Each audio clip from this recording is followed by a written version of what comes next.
Hey everyone, thanks for coming back to the DeathShifter Den to join us for a really exciting episode. Rose from the Eymbr Witch Saga will be joining the Valiant Five for an adventure within the Death Guide world. But before we get into that, let's talk about DeathShifter's future going forward. I think we've decided that the next episode, number 12, will be the final one in this ridiculous first season. Of course, it isn't the end of the DeathShifter story, just a break while we write Season 2 and work on the Death Address. So, yes, the Death Address will continue on while we take this break from the story. Anyways, with all of that being said, what do you guys think? Your experiences so far, now that we're almost done with the whole season? What would you guys kind of like to see in Season 2? And what kind of character would you like to voice in Season 2? Well, I can start, given that I've taken the fewest number of voices in Season 1. Yeah, we were joking that we're going to have to rely on you for the couple of voices coming up. Yeah, I'm not great at voices, so... So if you had to tell me a character for you to voice, what would you choose? Something not too difficult, I would say. Well, like kind of character. Like race, creature. I don't know, I like the ones where I can do like an altering type of voice. So like the gnomes that we did. Or... So you want more really deep or like really high-pitched voices so I can mess with it. So then if I mess up, you can adjust it for me. Okay. But yeah, I would say, that would probably be the type of voice I would prefer to do. All right, let's keep it with the one question. Go around first. Ethan or Andy? I'm trying to think of what voices I haven't done yet. But like that's the thing. Like if it was your pick, like if you closed your eyes and like, I want to voice that, like you want to voice Smaug. I don't know. I could probably throw in a Scottish accent on something somewhere. Be like, I'm giving her all she's got. Like a Scottish unicorn. Yeah, that could work. That would actually be cool. I feel like you could have like a unicorn wearing like a kilt or something. All right, okay, I like it. Andy? Yeah, thanks Dakota for asking this. I was kind of feeling something more. I couldn't. I tried not to laugh. So much for asking this question. Thank you. First of all, I just want to say thank you for having me here. Look, I was hoping for something a little more in the Eastern European realm, or maybe Norwegian, Swedish kind of area and region. Or Batman, Or Batman. I get you just like cop out on our whole entire region, didn't even come up with a creature. Like a bat creature, like a okay. I guess I'm already all right, Batman or man bat. Some sort of Icelandic bat. Icelandic bat. All right, that's cool. I just asked questions. I didn't really think about it myself, but if I had to now, we haven't had any like trolls kind of come up, so I feel like doing a fun troll voice. You thinking like 80s troll doll or like under a bridge troll? Well, Andy and I initially had some ideas for what our trolls were going to be in this world because of their normal tales of being under bridges, so we were going to take that and make it a little bit different. I'm not going to spoil it because we could have it come up in episode 12 or season. Maybe involve some troll trolls. Season 2. No, we have. I think we've mentioned trolls with like that troll train, but we haven't had our actual conversation of what they were going to be. Oh, fascinating. Yeah. So, okay, so moving on. Next question. What was it? Your experiences so far that we're now almost done with the whole season, because I feel like the last time we asked this question, it was episode 3 or 4 or something. Now we're at episode 12 that we're about to record here in the next week or so. What are you guys' experiences, or that you've enjoyed more so far, or unexpected journey that you've taken? Yeah, hey, Andy again. Thanks for again. My experience has been pretty positive. I like all the different voices and experimenting with different voices and stuff. I think, the majority of the season has been written by you, and that's been crazy. You've just taken the bulk of the work on the editing and everything else. So going forward, it would probably be good to help out more and try to get in like the writer's room or something with you. Yeah. I mean, everybody's kind of been busier than I have, so I've kind of taken on the role of doing the majority of it for now, which is fine because I've enjoyed doing it so far. The editing stuff started out really fun and then has kind of taken its toll. Yeah, it's been a blast to read your content because, I don't write any of Vlad, but I love voicing the crazy weird guy. I like writing the characters when you guys voice them too, to picture you guys reading what I'm writing. Definitely helps. Yeah. So, you, Babe Jordan? I don't know. It's a totally new experience. I've never done anything like this. Yeah. I played a little bit of D&D, which is kind of similar to creating your own character and getting into that, but I haven't ever done anything audio-wise, which also is my hesitancy with doing voices. But I don't know. I've really enjoyed it. It's been fun, and you guys are all really entertaining to listen to. And maybe that'll be a thing that we do for season 2 is have everybody come up with their own created character to have pop up in the season, or we could do a special episode where the main characters turn into these creatures somehow, and then they're them. We could also do an episode where we write it based on chance and dice rolls, not like a full D&D session, but I would have to get you to help me with that, and both of you, since you're more D&D. I've only played it a couple of times, but it's been fun. So, Ethan. Well, I guess it's been good experiences so far. All right, cool. I like it. So, well, Ethan, since you had such a good answer for that one, we'll just jump right over to the last question with you. What would you like to see coming up in season 2? Just more fun and crazy antics, and Clay turning into more and more crazy stuff. Since I feel like he turned into a few things, but there's there were a couple, much more still. There were a couple episodes where he kind of took a break from dying, which was probably good for his sake. Andy. Yeah, I've harped on this a bit lately. I don't know if we've recorded me talking about it, but an episode of a day in the life of the Valiant Five in the city, Unity's dream. That'd be fun to see. Yeah, we slice of life episode. We had talked about that one, and that was my initial plan when I had wrote the Snowy Wonderland episode. Was they're gonna go in the city, and then as I was writing, all this stuff happened the way it happened, and that's where they ended up. So we didn't get to see any of the city. Shit happens, It's you don't always get to have an easy day. Exactly. So. Yeah, it'll come in season 2, obviously, because we need to see Unity's dream. I feel like at that time, too, we didn't have a title for the actual city. It was still just up in the air of, what are we going to call this thing? City of Cityton. Yeah, we had New Cityton. So, okay, cool. Well, let's move on. And since we have a special guest joining us this week, we'll let them say a few words before we jump into the episode. And I'm Rose, a droid EDM singer, podcaster, and today's special guest. After this episode, go check out my newly released song Resonance, which is available on all major streaming platforms such as Spotify, Apple Music, Amazon, YouTube, and more. That's Resonance by R0-S3. Let's get the show rolling. You guys should definitely check Rose out. We hope you enjoy this episode.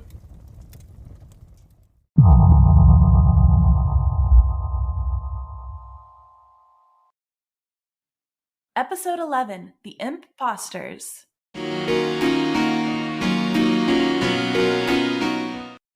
The Forest of Madness gets closer to the Grey Shack. It stops, and Collin Stren looks to Clay. This is as close as she'll get. We'll make our move from here. Clay walks to the edge of the forest and looks across the dark dirt wasteland between them and the shack. Maybe I'll get some answers about my past. We have to get inside. Wesley walks over and stands next to him. Don't worry, man. Those imps can't stop us. Speaking of, I don't see any of them. Barry flies over. My pixie eyes and I don't see anything either. Think it's a trap? Cali looks over at DG. Well, our hooded friend here is probably entirely too baked to know, but have you ever seen it so barren over here? DG thinks about it while looking at the redcaps. I've only ever been over here when I need more of the good stuff. When I'm on my couch watching TV, I can see the other death guys walking in and out of it. Miranda Chelly nods her head. He's high as shit right now, but he's right. Usually other death guides are walking around. This is the first time that we've ever seen it empty like this. Collin Stren walks out of the forest holding 2 knives. He raises them into the air while yelling. Redcaps, on me! Be prepared for an imp ambush. He marches forward with his army following behind him. Clay and his friends run with them and surround the shack. They continue to look around and see no signs of imps or other death guides. Garland Fellz slowly approaches the door. I'm just gonna open it. He leans forward and twists the knob. Garland Fellz runs and dives back to the others as the door slowly creaks open. Silence fills the air as everyone takes a deep breath. Clay walks forward with Herman and Cali. So far, it looks like an ordinary shed. There are tools in here, though. The three of them walk in. Herman grabs a shovel and holds it out the door. This just looks like a bunch of old mining equipment. That's odd. Ooh, what's this? An old vacuum tube radio? Cali scoffs. The thing's older than I am. No way it still works. Herman smiles while Barry and Wesley walk in. Way to nerd it up in under 1.2 seconds, Herm. Wesley laughs. Don't you dare underestimate this orc daddy here. Herm will science all over you, or whatever he wants. Herman shakes his head. Ugh, don't say it like that, Wesley. It makes it sound gross. Guys, just look for a screwdriver and some wire. Cali starts to look around while smiling. Whatever you say, orc daddy. Here's some wire. Clay finds a screwdriver and tosses it to him. He catches it and unscrews the back of the radio. Herman pulls the batteries out and wraps the wires around them. He places them back inside and screws the panel back on. A couple of seconds pass and he turns the knobs, switching it on. Static blasts through the speaker before a female voice comes through.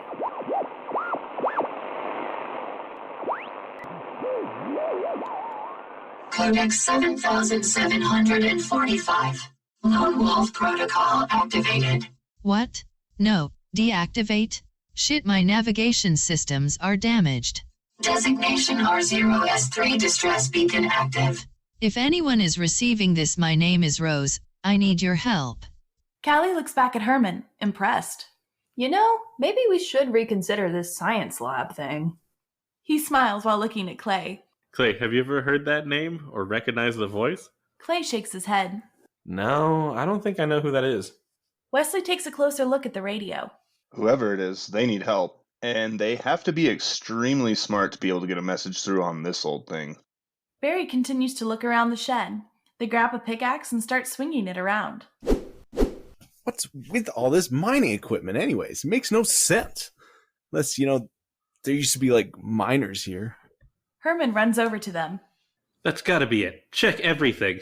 Vladimir VonVon walks in to the friends frantically moving around the shack, grabbing the different mining equipment. What's going on here? It's just a shed of mining equipment. Impossible. Wesley looks back at him. There's some sort of secret tunnel that this mining equipment was used for. Help us look. Vlad joins them, searching around the room. They get all the equipment off the walls, but nothing happens. Cali sits on the ground. After all of this, finding a human who can't die, whom I almost kissed, by the way, fighting fucking Myrmizons, getting called fucking surfy bros, finding a whiny-ass Yeti in Frost Springs, attacks on our annual ritual that is the Rain of Fire tournament, and dealing with the biggest penis to ever walk the planet for God knows how long, and we hit a dead fucking end. At this point, this has to be the biggest centaur shit I've ever been a part of. She grabs a shovel and throws it at the wall. It pierces into a small crack that starts to glow orange. Clay walks over and grabs the shovel. You found the way through, Cali. We just have to figure out how to open the door now. Garland Fellz runs in and pushes them out of the way. Out of my way, laddies. I've seen what the imps do to get the orange light to appear in the shed. Step back. He takes a deep breath before speaking an unknown language. The shovel slides down the crack, causing the wall to slowly open. Vlad and the 5 friends walk through while Garland Fellz and the other redcaps follow behind. An orange light flickers in the distance as they walk through a tunnel that looks like it was mined out thousands of years ago. They get to the end and stand before the orange light shining within a gate. Clay steps forward and the gate starts to open. A portal forms, revealing a silver and green city filled with cybernetics and imps. He turns back to the others. This is it, our way through to the imps. Everyone ready? They ready themselves, and he turns back and jumps through with the others following behind him. An orange burst of light shines brightly before being engulfed by the green energy. It fades away, and they're left standing in the city Clay just saw. Metallic buildings shoot upward from the ground, connecting to the ceiling. Herman looks around in awe. Holy orco-ween, guys. We are still underground. Not only that, we didn't get teleported. It more or less seemed like a barrier of sorts. Barry flies into the air. They look around at the city. Whoa, hey guys. All this green energy flowing through everything sure looks a lot like the same shit Leviathan was on. Cali runs and jumps onto Wesley's back. Onward, trusty steed. Wesley scoffs. Is this going to be a thing now? Because I think this is going to be a thing now. He flies up next to Barry. Cali notices a horde of cybernetics standing with the imps. So the imps aren't hiding, like, at all. And there are a lot of cybernetics here. Like, a lot. Place is already giving me the heebie-jeebies. Wesley nods. From the looks of this city and how technologically advanced it is, my guess is that these cybernetics have been here with the imps for quite some time now, which doesn't bode well for us. Herman looks over at Vlad. Well, shit. Good thing Leviathan doesn't know about this place, or we'd be in way more trouble. Vlad nods his head while examining the city closely. Perhaps. Or mayhaps he would be able to help us in this situation. I don't think he would appreciate what the imps have done to his children here. Barry scoffs.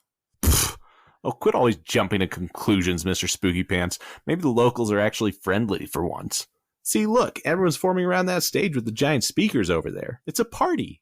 They make their way to the crowd gathering around the stage and stand watching as a group of 3 cybernetics descend from a vehicle crawling along the ceiling. The last one is a cyborg wearing a red helmet. He has a microphone attached to his face. Welcome back to the finals of this cybernetic idol. We're down to the last 3 in this long competition. I'm your host, Zander. First up will be the robot, Velicor 78654. Second will be a cyborg, Ned Liran. And last will be the android known as Rose. Ned Liran and Rose walk away while Velicor 78654 wheels to the center. The city dims while the lights shine bright on the stage. The robot takes a deep breath before starting to rap. Yo, they branded us, and then they stranded us. This one's for all the cybernetics out there that know what the Robo Reserve is all about. We're free. Herman looks around at their group and notices the Red Caps and DG pushing through the crowd to get closer. Looks like the good stuff hasn't worn off yet, so we have to stay for this now. Plus, he said Rose, didn't he? Clay nods his head. Yeah, you think she's the one we heard on that radio? Barry dances around them. My name is Velicor. I'm from the streets of South Shore. Part of the fleets from the reservoir. An artificially intelligent robot that's about to make you soar. High up in the sky, no gravity. Have at me, but I'll beat you into oblivion, and it'll throw off your equilibrium. But I only fight if you make me. I'm here to make peace. Robots, androids, cyborgs. We're free from the Robo Reserve. Free to live out our lives and do what we deserve. A second chance, a new life. Digitin at a glance, it looks nice. Did my time, now I rhyme. I find the stage, cause a roar. Because what? My name's Velicor. We're free. I guess we'll know for sure when she sings, but guys, dance party, let's boogie. Cali smiles while dancing with Barry. I mean, I'm all about having a good time, but just keep an eye out. Wesley joins them and throws his fist into the air. Correct me if I'm wrong, but it doesn't seem like any of the imps or cybernetics really seem to care that we're here. Vlad continues to watch the robot rap on stage. No more barriers, no more lies. We're in this together, you gotta realize. Let's break this habit and make it right. Yo, it's time for us to unite. Hey, androids, robots, cyborgs, and organics. Everyone this time. We're free from the Robo Reserve. Free to live out our lives and do what we deserve. This place is very interesting. It has been well hidden. Even the Eye Legions couldn't find it. I wonder how they use the portals as barrier in that gate. These cybernetics and imps around us are all citizens. Clay pats him on the back. All we can do is blend in and wait for the right opportunity. This time, you don't have any intel on where we are. You're going to have to improvise and follow our lead. Vlad scoffs. Bleh, you say this as if it's a hard thing for me to do. I know how to improvise. He follows Clay and starts dancing with the others. The robot gets done rapping and bows to the crowd before rolling off the stage. Yo, we cybernetics are here to stay, and we're ready to live like the rest of you. I'm Velicor 78654. No longer are we branded and stranded on the Robo Reserve. The cyborg, Ned Liran, walks on and clears his throat. A soft song with an acoustic guitar starts to play before they sing.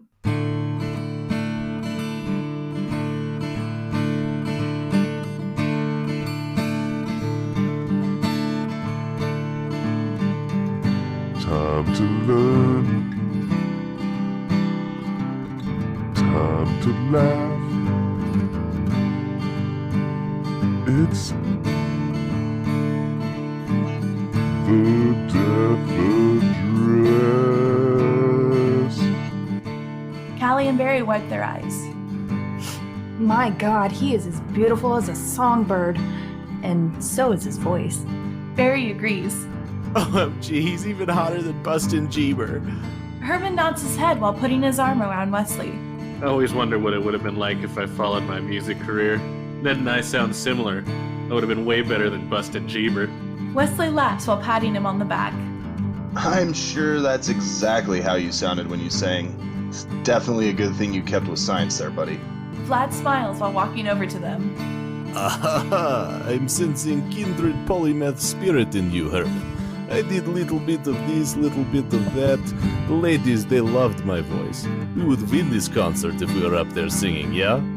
Herman nervously smiles before turning back to Wesley.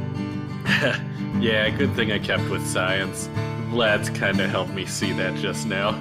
The two laugh while watching Ned Leran finish his song. Time to learn. Time to laugh. It's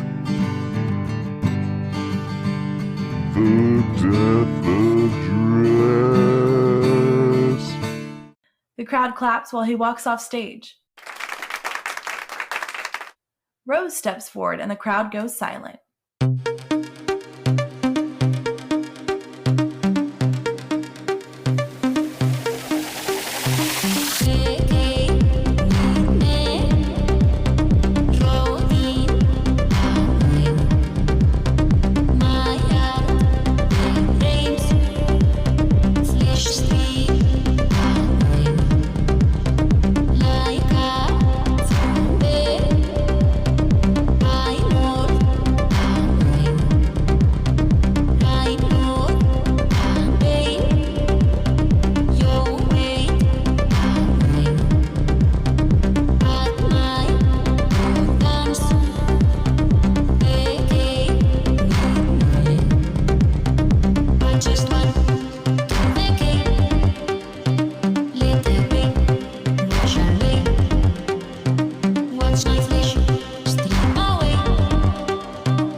Rose bows and the crowd erupts in a cheering roar. Zander runs forward.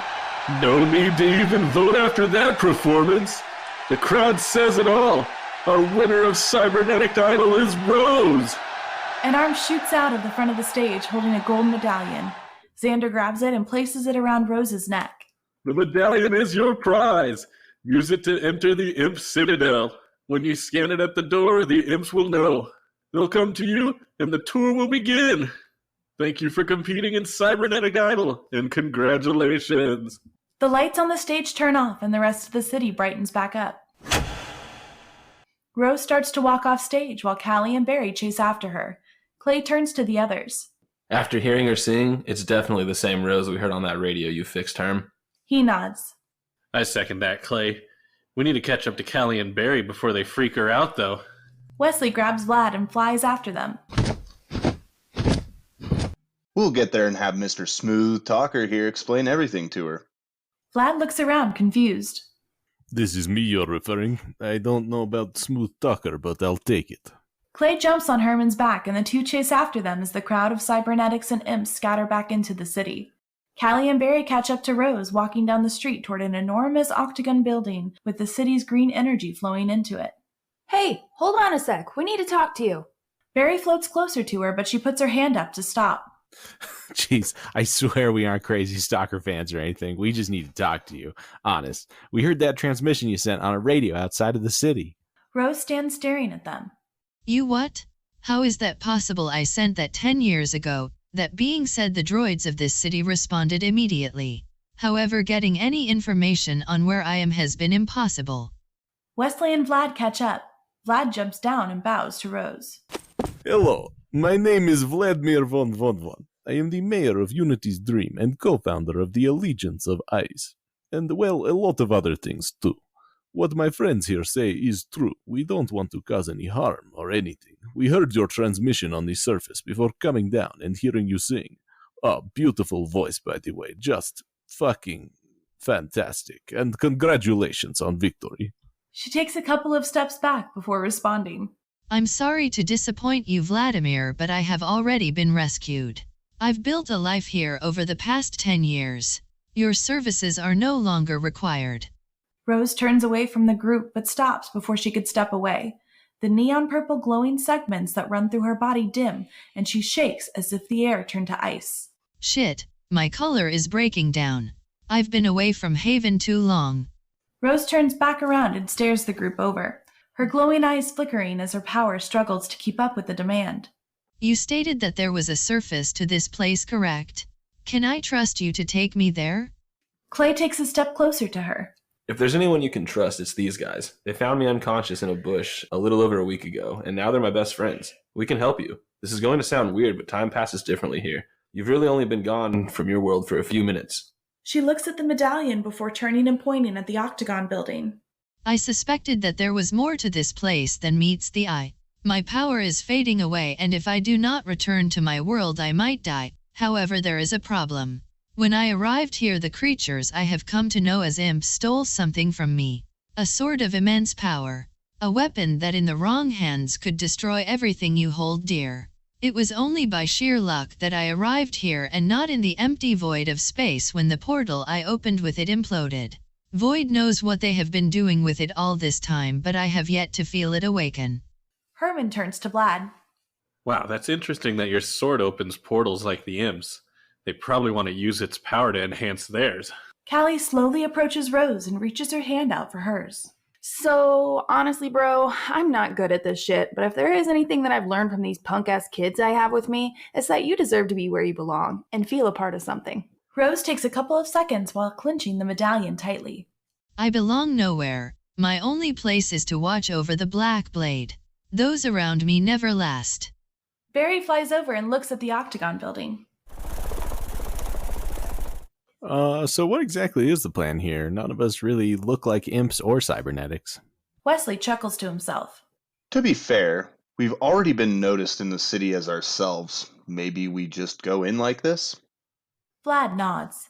That is true. If it was problem, whoever is in charge would have already come for us. It's up to Rose, but I think we should be okay following her into the Citadel like this. Clay stands next to Rose, staring up at the enormous citadel in front of them. If the imps have your black blade, then it's only a matter of time before they take its power and leave you trapped here forever. We have to stop them.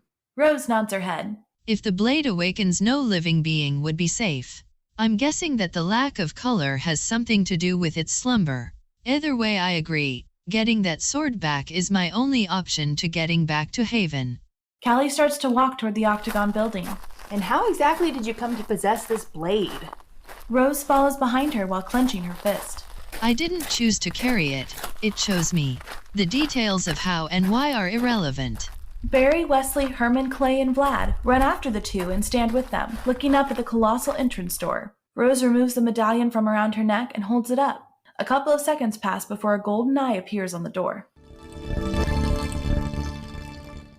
It appears that you have Irving's necklace. You must be the newest cybernetic idol winner. I see you brought some friends with you, outsiders. Rose places the medallion back around her neck and stares up at the eye on the door. Is that going to be a problem, or should I just bust the door down? You know the rules. The one that holds this necklace may enter, no questions asked. The golden eye begins to laugh. Ha ha! No, it won't be a problem. No outsider has ever been within the Citadel, so it will be a momentous occasion, one that Irving will be excited for. Clay turns around and looks at his friends. Irving is the one Malachai mentioned to us. We need to find him. The golden eye continues to laugh. No need. Irving will be escorting you on a tour of Citadel. And here he is. Enjoy your time here and don't forget to stop in the souvenir shop before you leave. The golden eye disappears and the door flashes orange before vanishing. On the other side stands an imp wearing a black suit with gold running through it. He adjusts his emerald green tie before waving them to come inside. Welcome to the Imp Citadel. Please come inside. Rose walks inside with the friends following behind her.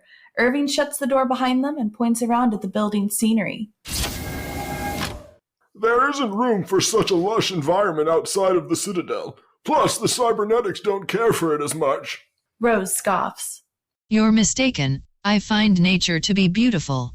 Perhaps the others lack a soul, but I know what lies beyond this city. Something that you could never understand. Clay agrees. Some of them are part organic, and others were before becoming one. They have conscious minds like all of us. Herman gets ready to join in, but Irving stops them. I underestimated your passion towards the matter. Allow me to explain. Here in the city of Digiton, there is no need for it. Our cybernetic civilians require nothing more than the power that the buildings generate. That's why we keep the greenery and, well, needless things here in the Citadel.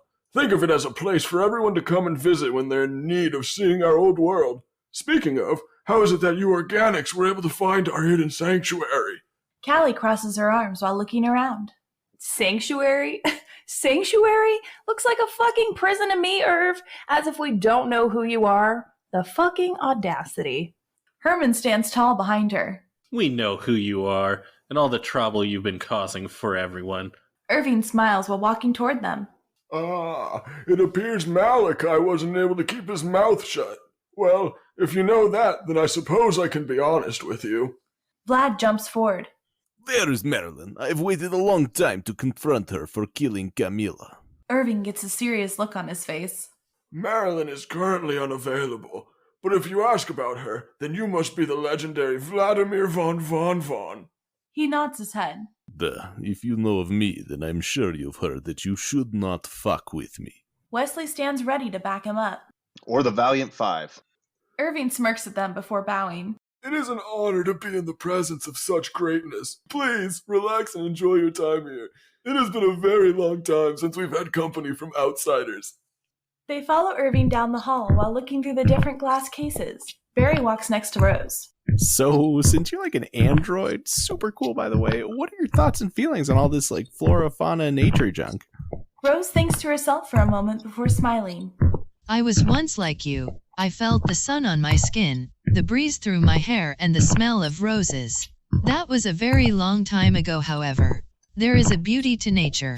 The beauty of decay. Irving chuckles to himself while stopping in front of another glass case. And that's why we keep this memorabilia here in the Citadel, to help us remember who we are. Wesley walks up to the glass and puts his hands and face against it. And who is it that you remember? The despicable race of imps that terrorized everyone and everything. Holy shit, is that a dinosaur? Herman runs over in excitement. No way! It's alive too? How is that even possible? They went extinct like billions of years ago. Rose gets intrigued and walks over to the glass with the friends. Strange creature. I've never seen anything like it. You said they went extinct? Cali gets sad while nodding. First, a saber-tooth, and now a dino? I have always wanted to see such a creature, and even in my long-ass life, I haven't even seen one. Irving starts to continue the tour and walks down the hall again. Come along now. There's much more for us to see.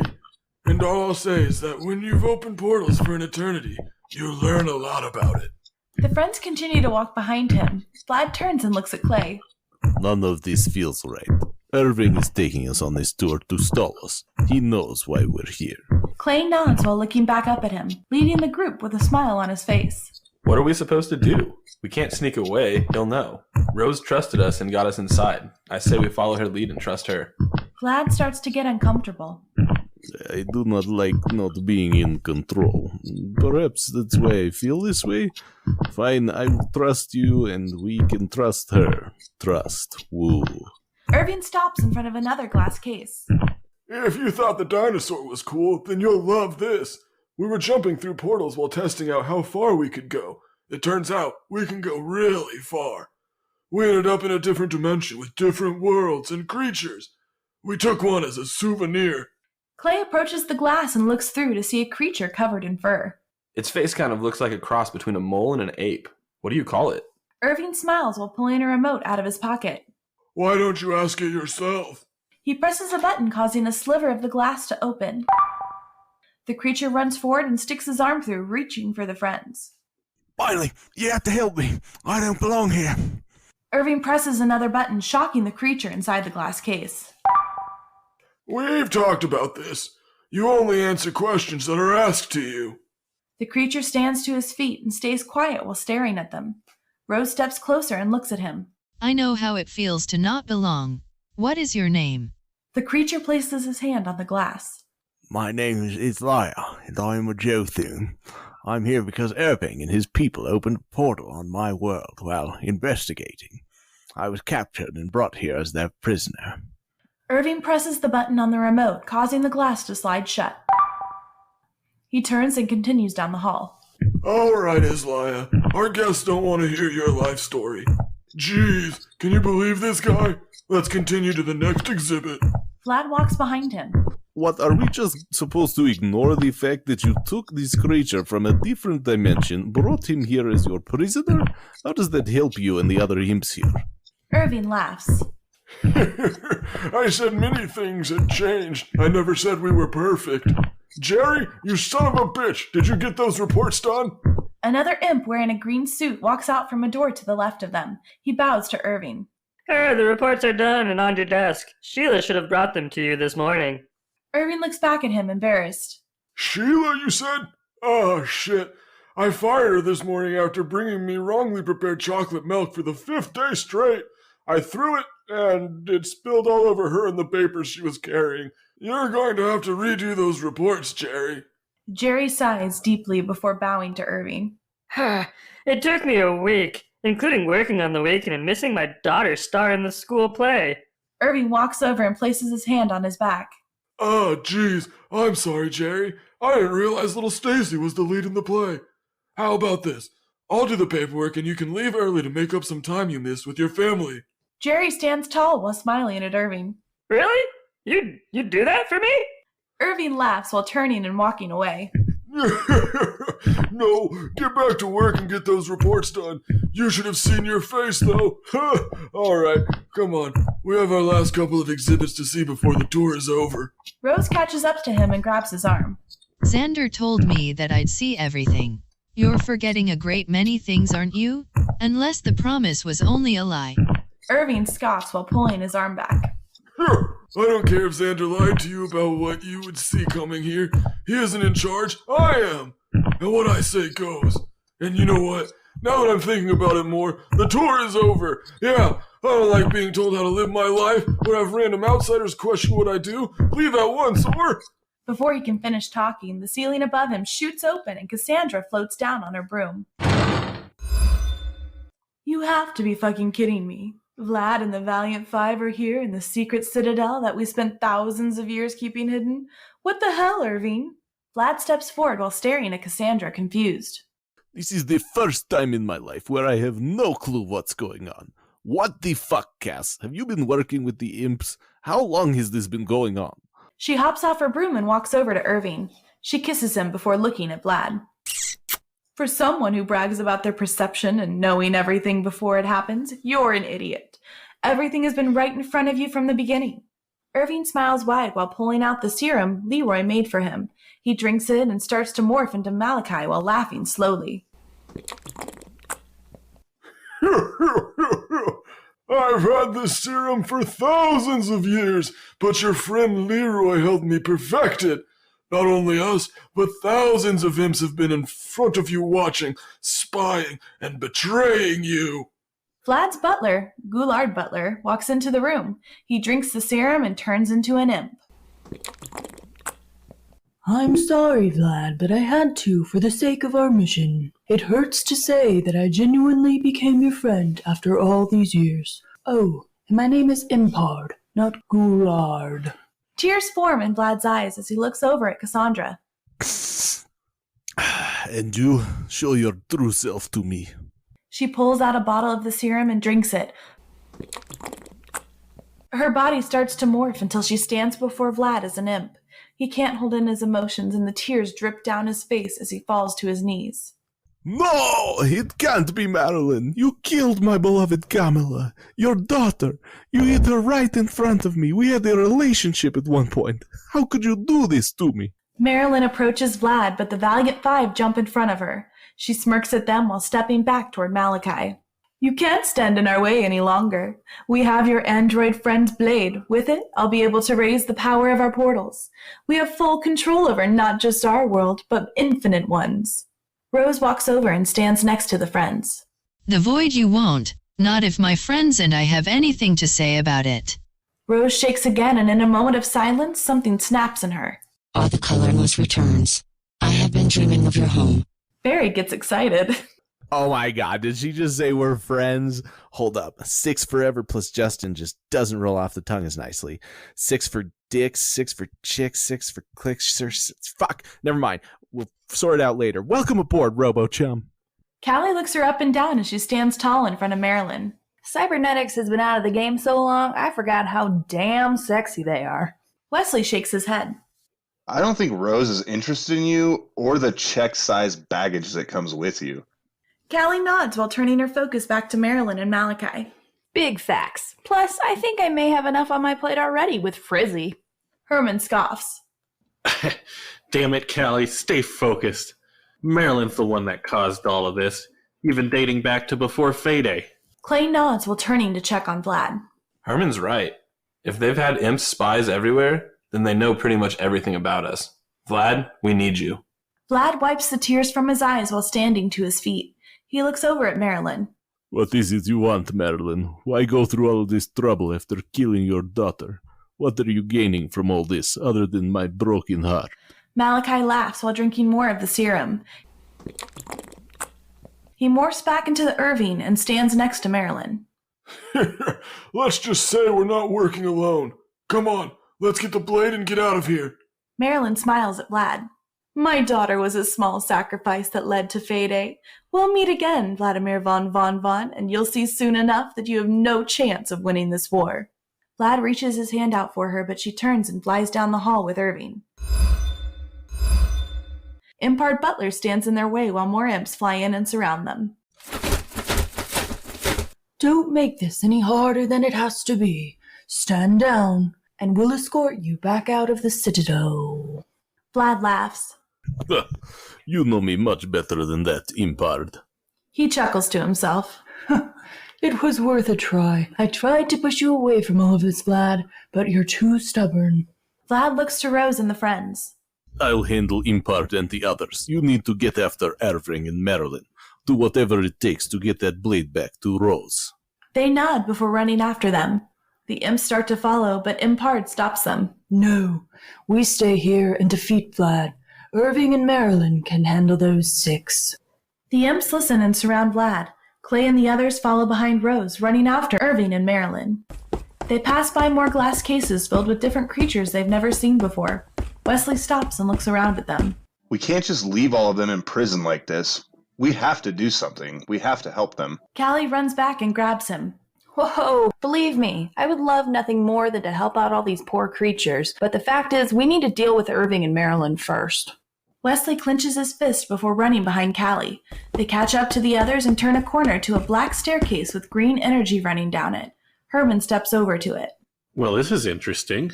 The green energy is flowing down to an orange door. Rose places her foot on the first step. The green energy flashes underneath her. Zander warned me to follow the grass. I didn't know what he meant at the time, but I think I do now. Let's hope he wasn't lying through his circuits. She starts to walk down the stairs, causing the energy to flash with every step she takes. Clay and his friends follow closely behind. Barry stops to investigate the door. Hang on, I recognize these old ancient hieroglyphs from the old Fae books my parents showed me. They place their hand on the door and run it across the images. The green energy flows beneath them into the door, causing the stairs to go dark. The energy moves up, making a spiral pattern with an indent in the center. Cali pats Rose on the back. Go ahead, we got your 6. Rose smiles at Cali before taking the medallion off. She walks over to the door and places it in the open spot. The energy flashes brightly before getting sucked into the medallion. The door slides open, popping it off. Rose catches it and puts it back on. It glows green while she turns to Cali and the others. Your lack of trust is intoxicating, however, you are right to follow the advice. For Void's sake, stay out of my head. Come on, the blade is close. Clay smiles while walking through the door. It can be hard sometimes, but having people you can trust is huge. Not paying attention, he walks into a rope going across the bottom of the doorway. It breaks, causing a giant axe to swoop down, slicing him in half. Rose runs over and falls to her knees. I see your friend was a worthless nothing, a pathetic human just like all colorless. Shut the fuck up, you monster. I am so sorry. There was nothing I could do. The friends kneel next to her. Herman points at Clay's body. It's sad the first time, but just keep watching. She looks up at Clay's body. The two halves have begun to weirdly move back towards each other. Wesley laughs while picking up half of the body and placing it on the other. Clay's a very special young man. For some reason, when he dies, he doesn't die. And his body heals, and then he becomes whatever kills him. Static fills Clay's ears while a light flashes, blinding him. They both disappear, leaving him standing outside of the gray shack. He notices DG sitting on the floor with Collin, Stren, Miranda, Chelly, and Garland Fellz. The bubbling sound is heard while the redcaps pass around a pipe.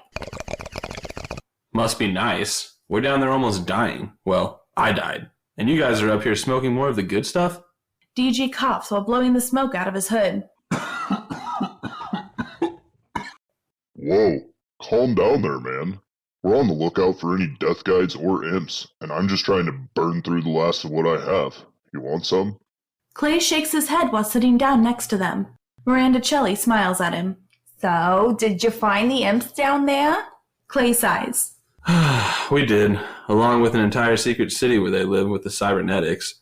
We found their leader Irving and found out they have this serum that morphs them into different creatures. He's been Malachai this whole time. Cassandra's been Vlad's dead wife's mom, who killed her, and his own Butler, a fraud too. Collin Stren takes a hit while sitting back. The other two? I can see. But his Butler? That's some fucked up shit. DG nods.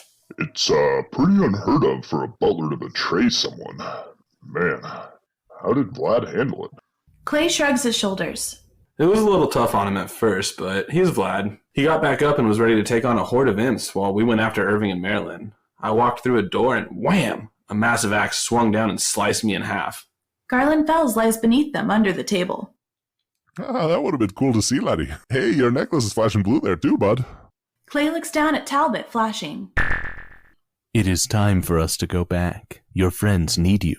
Clay waves to the others while his body fades away. The light flashes again, blinding him. It disappears and he swings back and forth in the air as the axe. He leans forward and cuts the rope, dropping him to the ground. Rose watches as Wesley throws Clay's healed body over to Herman. Here, it's a lot easier for you to carry the dead weight. Herman laughs while catching the body. Your jokes are so bad, but they just crack me up. Cali chuckles behind Rose. You know your jokes suck ass, Wes, but even that one made Clay drop dead. Clay walks over as the axe. Don't be alarmed, it's Clay. Sorry to give you a scare like that. I don't know why this happens to me, but yeah, I can't die. Well, that we know of. Rose, confused at the emotions she's feeling, stands to her feet. She looks at the friend standing with Clay as the axe. Your humor is somewhat lost on me, especially in this kind of situation, but I am glad that you are all right. I feel something greater in the human, as if he and I have a connection. Kill him again so I may drink in the decay. For the love of Kellis, get out of my head. We had an agreement. Rose shakes her head and then looks up at Cali. You sure do have a way of dealing with grief. Cali places her hand on her back. We wouldn't be able to do half of the shit we are capable of without each other. We get each other through some tough times, and those times are easier when you have people to lean on. Plus, it helps that Clay can't die. Barry laughs. It's true. We've all had hardships in life. Our little family is what's gotten us through and saved us from being alone in this messed up, crazy-ass world. Herman nods while looking around. Yep, you're only an outcast if you want to be. People are always accepting. Wesley smiles while trying to lift Clay into the air.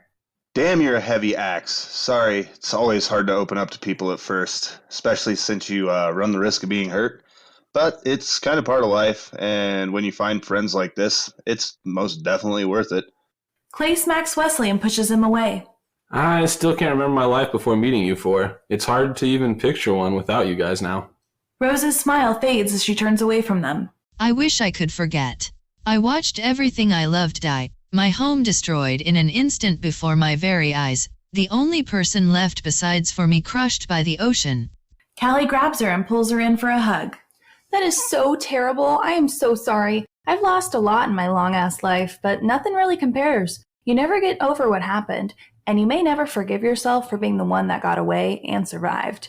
Survivor's guilt is a total bitch. All you can do is move forward with those you've lost looking down on you. Live your life for them. Here is the most difficult part. Try to focus on the fact that even if it was for a short time, at least you had something that you loved and cherished that you were a part of, and eventually, it'll be enough. Barry wipes the tears from their eyes while walking over to Cali and Rose. Cali embraces Barry while Rose backs away. Not to be rude, but hugging was a bit too much. Just a bit. Barry holds Cali tightly. I understand you so much better now, you psychotic immortal sex goddess. Baby steps, Rose. You'll get there. Clay laughs while walking past them. As much as I'd like to join in on this hug fest, I don't want to cut anyone accidentally. Plus, we should catch up to Irving and Marilyn. The others follow Clay as the giant axe. They run into a room with hundreds of raised podiums and ramps going up to them. In the middle of each sits a machine shaped like a donut. Gold metal runs along the room's edges up to each ramp and into the machine's center. Herman looks closely at it. This metal is crazy. I've never seen anything like it. And actual gold's never been seen since the Fae. They used to use it to forge their armor and weapons. Wesley gets excited. Dude, they had the coolest armor. The army leaders were honored with their own that was customized to even fit their wings. I'd be unstoppable with shit like that. Rose looks up and sees her black blade encased in another machine. It sits against the ceiling with hundreds of small tubes connecting into it. They run along the walls down to the ground and into each of the machines on the podiums. I've got a bad feeling about this. If they draw too much power from it, they could die. I can't lose them. Your compassion is a weakness, Rose. A door opens up on the ceiling next to the blade. Irving and Marilyn fly out with more imps following behind them. Clay yells up to them. Don't do this. You're going to cause more damage than you think. Let the blade go and turn yourselves in. Marilyn laughs while nodding at Irving. He flies down towards them with a teleportation device. We'll give you one last chance to leave our home with no harm coming to any of you. This device will teleport you back to your friends, getting high next to our mining shed. He tosses the device down to them. Cali catches it and hands it over to Rose.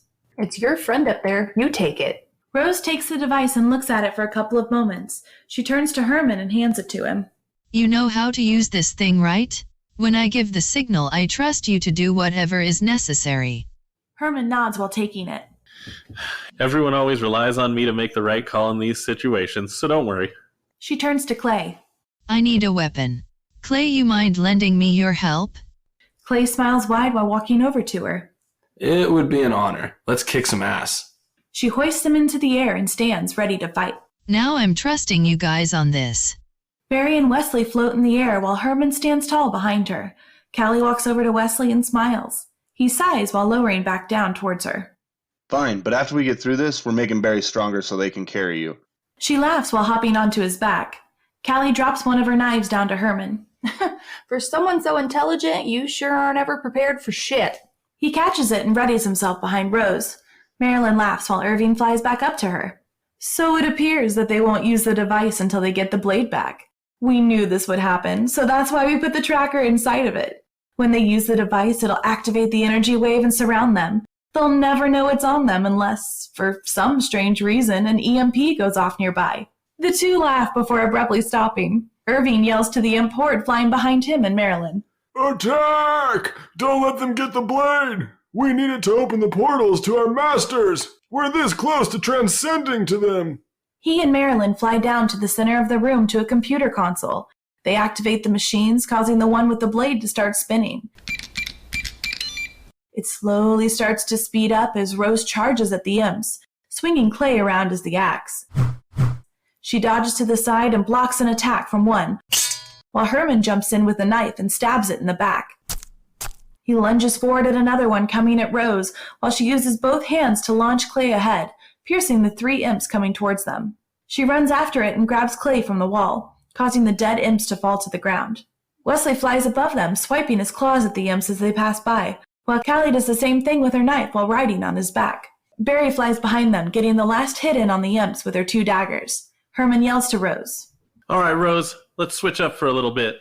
She nods her head and tosses Clay to him and catches Cali's knife. Clay yells to her as Herman swings him around, cutting into the imps around them. Go for your blade. We'll cover you and make sure you get there. Herm, I need to be something smaller to help her up there. Rose runs towards the wall and jumps onto it. She turns and uses the wall as leverage to leap high into the air. An imp flies by that she grabs onto. She takes the knife and stabs it in the back. Do what I say or this blade will be the last thing you ever feel. Get me to the black blade now?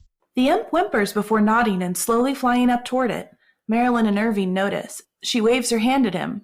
I don't know why you're looking at me like that. We both know who gets to transcend first. Irving scoffs while flapping his wings. He flies into the air after Rose. Herman stands below holding a shuriken that one of the dead imps had on him. He kneels and pierces it into Clay as the axe. A couple of seconds pass by as another dying imp watches it all happen. Damn it, Fred. You knew you weren't a ninja. You've doomed us all. Herman takes Clay as the shuriken and gets ready to throw him. Damn it, Irving is too far now. I have to aim for Wesley. He hops forward and throws Clay with all his strength.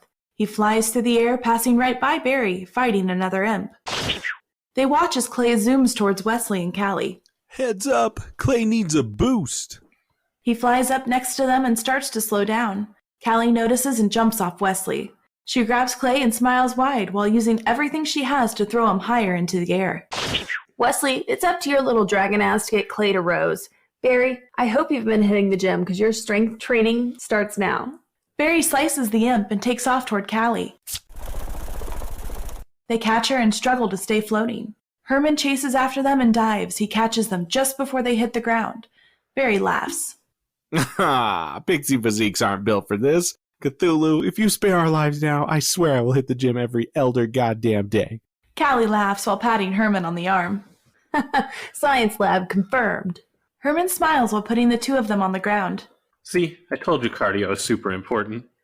They laugh while looking up at Wesley as he catches Clay and flies up toward the ceiling as fast as possible. Clay looks down and sees the imps gaining on them. We're not gonna make it, Wes. Don't risk your life for this. They're after me. Just toss me to the side and get out of here. Wesley laughs while flapping his wings faster. Are you serious? Come on, bro. I'm a fucking dragon. We got this. One of the imps grabs him and he kicks him off. Ready, Clay? It's now or never. He whips himself around, flinging Clay upward. The imps catch up to Wesley and fly past him, going after Clay. He smiles and takes a deep breath. Nobody's getting in the way of this glorious moment. He shoots out a ball of fire that hits one of the imps, igniting him. He panics and hits another imp, causing him to catch on fire too. The same thing continues to happen, leaving Clay alone, flying towards Rose. She turns around to see Clay pierce into the back of Irving. You don't know how screwed you are right now, Irving. Or Malachai. Mervakai. Irving struggles to reach behind his back to pull Clay out. Damn! I knew I should have done those stretches. I've never been flexible. He uses his tail to smack Clay off his back. He starts to fall back down toward the ground, but Rose controls the imp she's on and swoops down after him. She catches him and gets behind Irving. He stops and looks down at them. You're just about out of time. Only a few more minutes, and the transfer will be complete. We'll have enough power to open hundreds of portals at once. Once they're steady, we're going to combine them, creating the master portal to lead us to the one place we've yet to get to, our master's home. Rose flies to the side and speeds past him toward the blade. But Irving pulls out a knife and throws it at her. She swerves out of the way at the last second before looking back at him. Who are your masters and why did they rely on you to fulfill their plans? Irving laughs. You wouldn't be able to comprehend the power of these beings. If you can prove yourself to them, you'll get whatever you want after transcending. None have done it, and we will be the first after thousands of years. You won't stand in our way. He flies forward and grabs onto the imp Rose is riding. Irving stabs the imp, killing him and causing Rose and Clay to fall. She catches Clay and reaches up for Irving. Her hand latches onto his foot, causing him to descend slowly. No! Let go! You'll kill all three of us! He struggles to break free as Rose takes his kicks while looking at Clay. Come colorless. All you have to do is draw me and the world can be yours. I can trust you, right? Get the blade. She swings her arm around and launches Clay up toward the blade. He pierces into the machine and watches as Rose climbs on top of Irving and rides him down to the ground. She lands next to the friends and becomes surrounded by Marilyn and the other imps. Let him go! Rose looks around and sees that they're outnumbered. She pushes Irving over to her and puts her hands up with Wesley, Barry, Herman, and Cali. Marilyn laughs. I should kill you now, but what fun would that be? I want there to be proof that the imps were the first to transcend with the masters. Tie them up and set them in the center of the room. They'll be able to see the show from there. Hurry, we need everyone to be ready and in front of a portal when they open. The imps scurry around and tie them all up. They take them and move them to the room's center like she said. Rose smiles at the others. Just do what they say. Clay has the blade. Irving walks over and looks at each of them closely. Android, elf, pixie, orc, dragon. That seems to be all of them. The only other thing they had on them was that, shit, Clay isn't here. Marilyn flies over and looks at the friends. Where is your death-shifting friend? If only he remembered who he truly was. She flies away looking for him while Irving paces back and forth. Cali looks up and yells at him. What the fuck did you say, bitch? How do you know about Clay? What the fuck does she mean by that? Irving ignores her and continues to pace back and forth. Wesley yells at him. Hey, dickface. My friend is talking to you. What the fuck do you know about Clay? Irving stops and walks over to Wesley. He smacks him before kneeling in front of him. He's a confused and lost soul who has incredible power. One day he'll remember, and this family of yours will be destroyed. I'd get rid of him before that happens. He walks away laughing. Barry looks up toward the machine.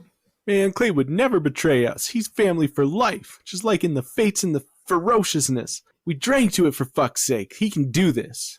Herman nods his head. It will be tough for him when he regains his memories. We need to be there for him when it happens. And Clay will figure something out to stop the machine. As the friends struggle to break free, the imps stand still, staring into the machines on the podiums. The green energy starts to fuse with the black energy from the blade. It shoots through the tubes and opens the portals on the hundreds of platforms below. Clay climbs around the machines on the ceiling as the shuriken. He finds a crack in the glass that he can squeeze through. He gets to the other side and looks at the mechanism spinning in front of him. I don't know why I'm thinking about this. It's an easy decision. He leaps forward to his death, getting hit numerous times by the spinning mechanism. A couple of seconds pass and it stops. Clay forms his arms and legs and breaks off the machine. The green energy starts to seep out while the black energy shoots back into the blade. It starts to move around but can't break free. Clay looks around and notices a transparent barrier keeping it trapped. Shit, I wish Herman was up here with me. I don't know how to get through this. He reaches forward trying to break through, but it knocks him back. He regains his balance and looks around at the machine, still somewhat intact. Maybe if I bring this entire thing down, it'll free the blade up. Or at least it'll be down on the ground for Herman or Rose to get you out.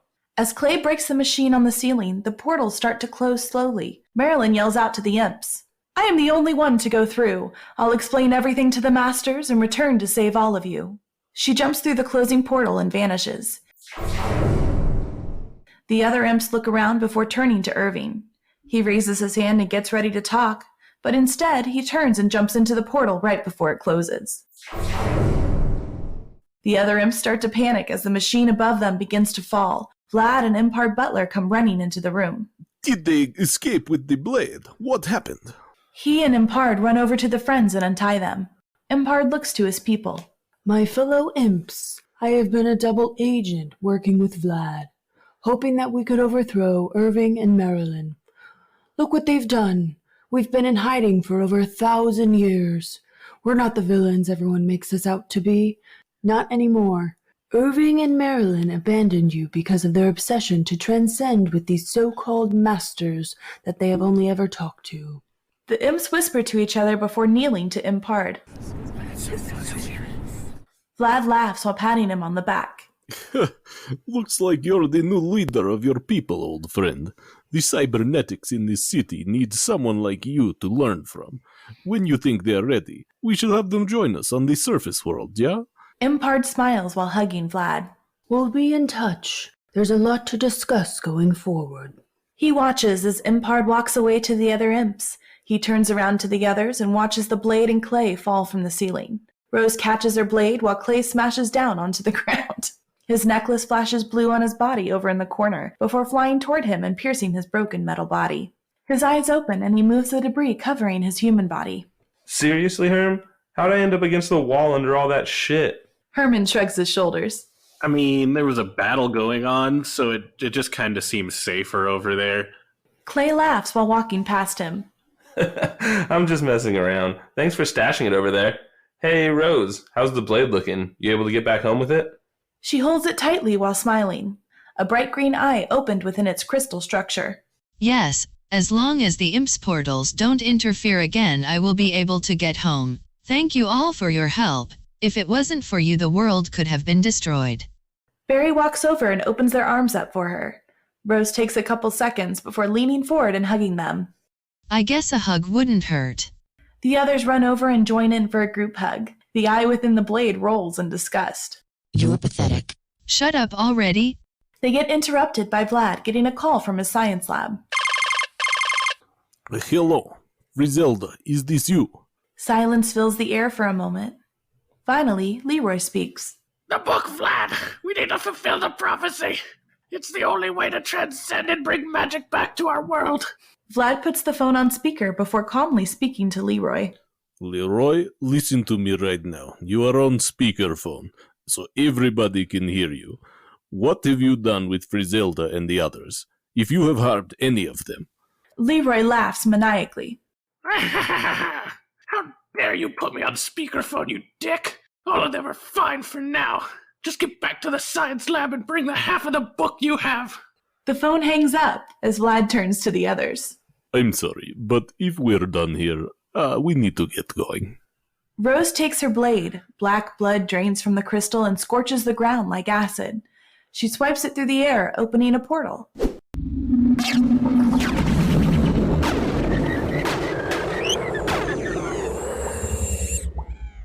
She nods to all of them. Thank you all for showing me how to trust again. You are welcome to Haven anytime you wish. However, you should probably take care of all of this first. The friends say their goodbyes. Chin up, tits out. Remember, even if you're living your life for them, this life is still yours. Miss you already. And don't forget to open those robo-arms every once in a while for some hugs. I don't know what the android equivalent of dopamine is, but I'm sure you'll love it. You're a badass. Just keep doing you and you'll get where you want to be. Just remember, you're not an outcast unless you let yourself become one. She smiles and waves to them before jumping through the portal. It implodes with a crackle of black energy behind her while Herman walks over to Vlad.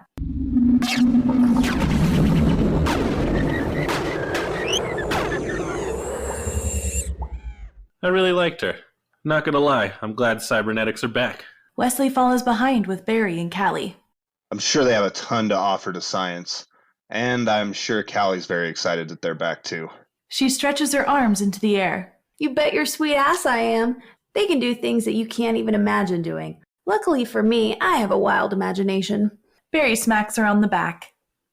God, it really makes you picture it, doesn't it? Clay looks around, confused. So, what does that mean for our world now? How will cybernetics come into play? Vlad chuckles while leading the way out of the Citadel. I think it will be a good thing for our world. We just have to make sure they feel welcomed in Unity's dream. Now let's get the fuck out of here. Herman steps forward and pulls out the teleportation device. Alright, well let's see if this thing will actually work. He presses the button, causing orange energy to flow out of the device. It surrounds them and causes them to vanish from the city. They appear in front of the gray shack inside of a smoke cloud. DG coughs. Oh shit. You guys are back already? How'd it go? Cali scoffs. Already? What? How fucked up are you? Whatever. Fuck it. Pass that shit. Vlad stops Miranda Chelly from passing her the pipe. No, there's no time to be stoned right now. We must get back to science lab and save my scientists. Cali stands to her feet with irritation. I mean, that's all fine and dandy and everything, but once we save them, you know exactly what's gonna happen. The six of them walk away from DG and the stoned redcaps back to Vlad's portal potty inside Entrozda. Collin Stren yells out to them. Stay in the forest and you'll get there quicker. He erupts into laughter with the others while taking a hit from the pipe.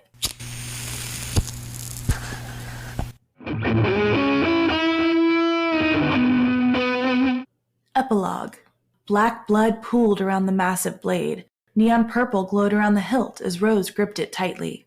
You do realize that bringing me back could doom their world. My power is too great for any mortal to control for long. The black blade said through Rose. As long as I can keep you away from the Elven, Haven will always stay safe. And as for them, your power seems to be weakened by the lack of color. I think it will be fine. Rose replied, hoping that her caloric systems were too complex for the blade to take control of her body. You hold love for those idiots, don't you? The blade replied through her. Rose stood still for just a moment before she swung the giant blade through the air. A gaping maw opened in the space before her. The air crackled as the black mass imploded. Through the hazed red of dozens of environmental warning messages, Rose spotted her friends. You truly are pathetic. The blade spoke, and Rose shook her head. You would never understand. Yes, I feel love for them. Why wouldn't I? She replied, then stepped forward into the portal. The black mass imploding once again as it disappeared from Haven. A shadow moved. A tree shook and a ghost moved forward. Multiple copies blinking in and out of existence. Crouching low, the shadow examines the shimmering air where the portal had been. A smile crosses thin lips. The connection made. A ghost begins his hunt.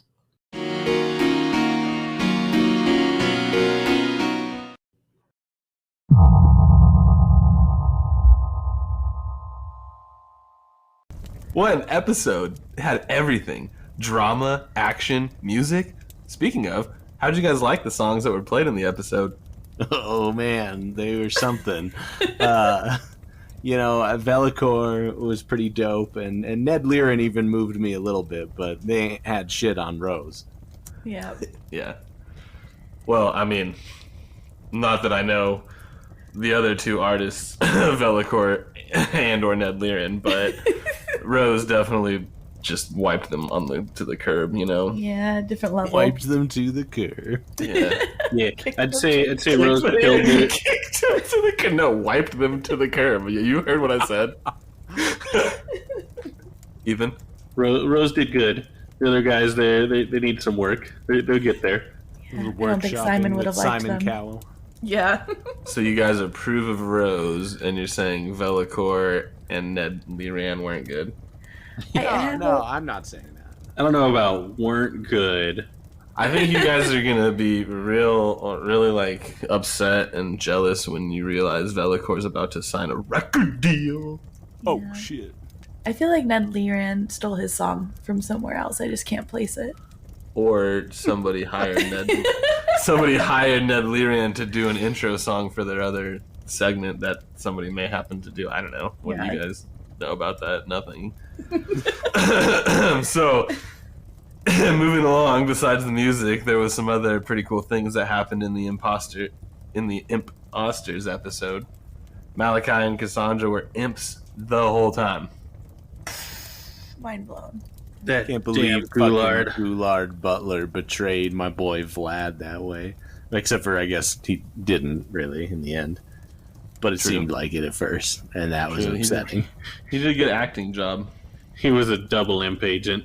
Or should we say she, since Tori voices Impard now. So, before we go, we want to invite everyone to join our Discord server. If you don't know what it is or don't have it, you can download the app on your phone or computer, or you can just log into a web browser and go to discord.com. The invite link for you to join will be posted in the episode description below. Join the DeathShifter family and chat with the awesome community. Yeah, that's all the time we have for this week's episode. We hope you enjoyed it, and we again want to thank Anchor for giving us an easy and reliable place to make our podcast. Remember to follow us on YouTube, Pandora, Instagram, Facebook, Twitter, Discord, or just go to our website at www.deathshifter.com. You know, I don't really need to read everyone knows what the World Wide Web is at this point. Or just go to our website at deathshifter.com. You'll find all of the links there as well as down below in the episode description. If you're interested in supporting us and gaining access to exclusive trailers, bonus episodes, and more content, check out patreon.com/deathshifter. Don't forget to subscribe and share the DeathShifter name. And make sure to check out the episode description for the links to Rose's music and the Eymbr Witch Saga. Thanks for listening, and remember, don't forget to tip your death guide. Just don't do it, tip 'em.